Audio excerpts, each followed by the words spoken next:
Hello, my dear students. How are you all? I hope that you are happy, healthy, and fantastic. You are welcome to Symbolic Education. Symbolic Education में आपका स्वागत है. My dear students, आज की इस class में हम आपके 10th क्लास के इंग्लिश के बुक फर्स्ट फ्लैट के चैप्टर नंबर 9 जिसका नाम है द प्रपोजल, जो कि एक नाटक है, जो कि एक प्ले है, जो कि काफ़ी एक थोड़ा सा एक लेंथी चैप्टर कह सकते हैं, लेकिन जो ये प्ले होते हैं इसी तरीके से लिखे जाते हैं. आज के इस क्लास में हम इस चैप्टर के क्वेश्चन सीरीज को शुरू करने जा रहे हैं और ये देखेंगे कि इनसे रिलेटेड जितने भी क्वेश्चंस पूछे जाते हैं उनका आंसर आप कैसे देंगे.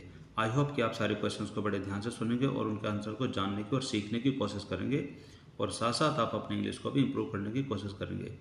तो आइए शुरू करते हैं और लेते हैं इसका पहला question.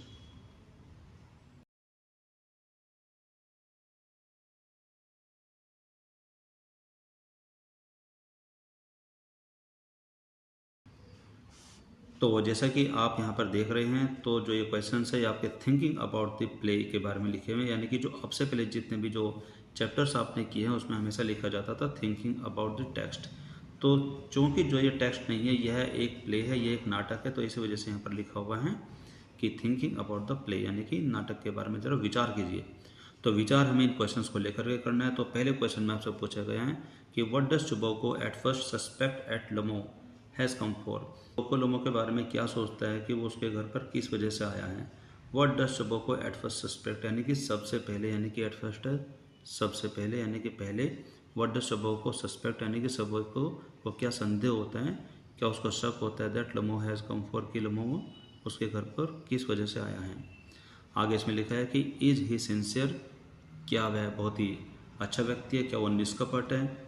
When he later says, कि जब वो बाद में कहता है, and I have always loved you too my angel, कि जो ये बात है ये टोबैको के बारे में लिखी हुई है कि क्या वह निष्कपट है, क्या वो पूरा अच्छा व्यक्ति है, कि जब वो लोगों को कहता है कि मैंने हमेशा तुम्हें प्यार किया है, एज इफ, जैसे कि you were my own son, की जैसे कि तुम मेरे अपने बेटे हो. Find reasons for your answer for the play, इस प्ले में से अपने आंसर के सपोर्ट के लिए कारण ढूंढिए. तो इसके आंसर में आप इसमें लिखते हैं कि tobacco at first suspects that, यानी कि टोबैको को सबसे पहले ये संदेह होता है that Lamo has come for boring money from him, कि लमो उसके घर पर उससे कुछ पैसे उधार मांगने आया है. तो अगला जो वो क्वेश्चन है इसमें पूछा गया कि क्या टोबैको पूरा निष्कपट है, यानी कि वो पूरा ईमानदारी से बोलता है कि मैंने तुम्हें अपने बेटे की तरह हमेशा प्यार किया. तो इसके आंसर में आप लिखेंगे कि नो, नहीं, ही इज़ नॉट सिंसियर, कि वह निष्कपट नहीं, यानी कि उसके मन में हमेशा उसके ऊपर हमेशा संदेह रहता है. When he later says that he always loved him as he his own son, की जैसे कि वह बाद में कहता है कि उसने हमेशा उससे अपने बेटे की तरह ही प्यार किया है. ही ट्रीट्स लमो रूडली, यानी कि वह लमो से बुरे तरीके से व्यवहार करता है, बुरी तरीके से बातें करता है. इवन हार्शली, यहाँ तक कि वो इस तरीके से बात करता है जिससे कि वो उसकी बातों से उसको दुख पहुँचे.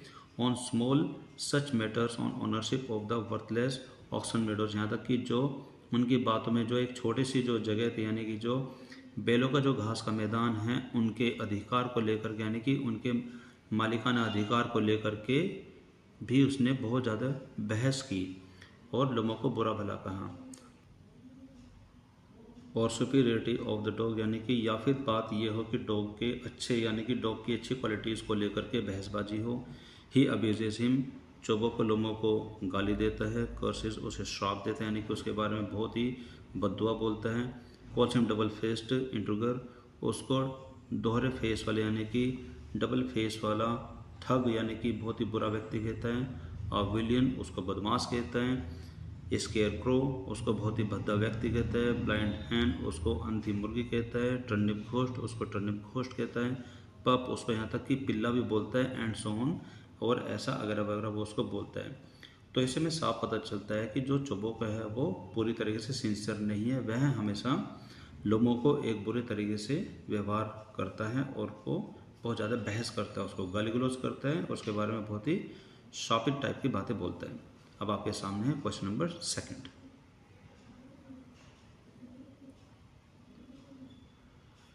तो क्वेश्चन नंबर 2 में आपके सामने एक सेंटेंस लिखा हुआ है, उसके बाद आपसे क्वेश्चन पूछा जाएगा. तो इसमें लिखा है कि tobacco says of Natalia,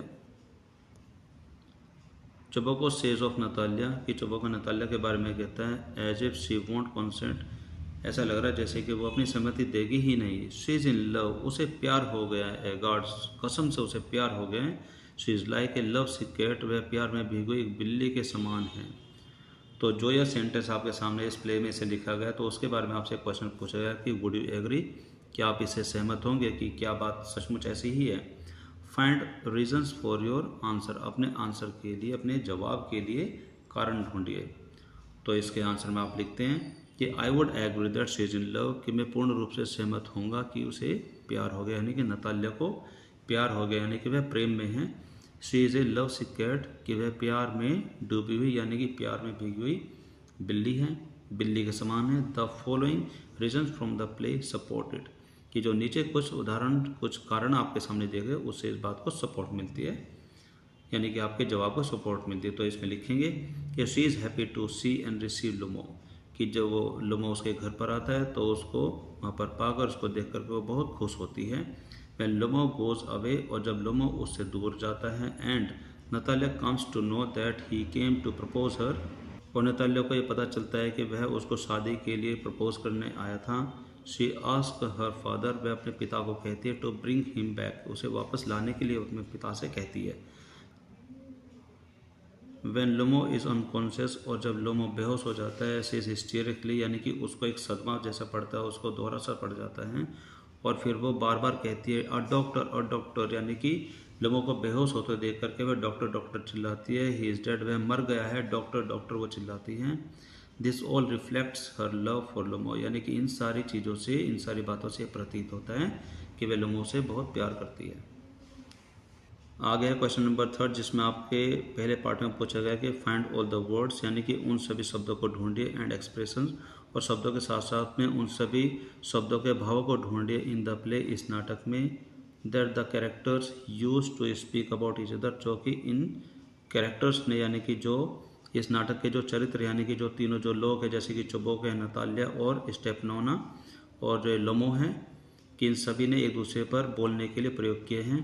and the accusation and insult they hurled at each other, उन्होंने एक दूसरे के ऊपर दोषारोपण और उनका अपमान करने के लिए प्रयोग किए हैं। उदाहरण के तौर पर, for example, Lomov in the end of the play calls to Chubukov, कि लोमो इस नाटक के अंत में चुबोको को कहता है एन इंट्रिगर, की एक ठग, एक षड्यंत्रकारी, बट अर्लियर, लेकिन शुरुआत में चुबोको हैज हिमसेल्फ कॉल्स टू लोमो, लेकिन शुरुआत में चुबोको खुद ही लोमो को एक मैलिशियस, एक घटिया, डबल फेस वाला, धोखेबाज, षड्यंत्र वाला व्यक्ति कहता है।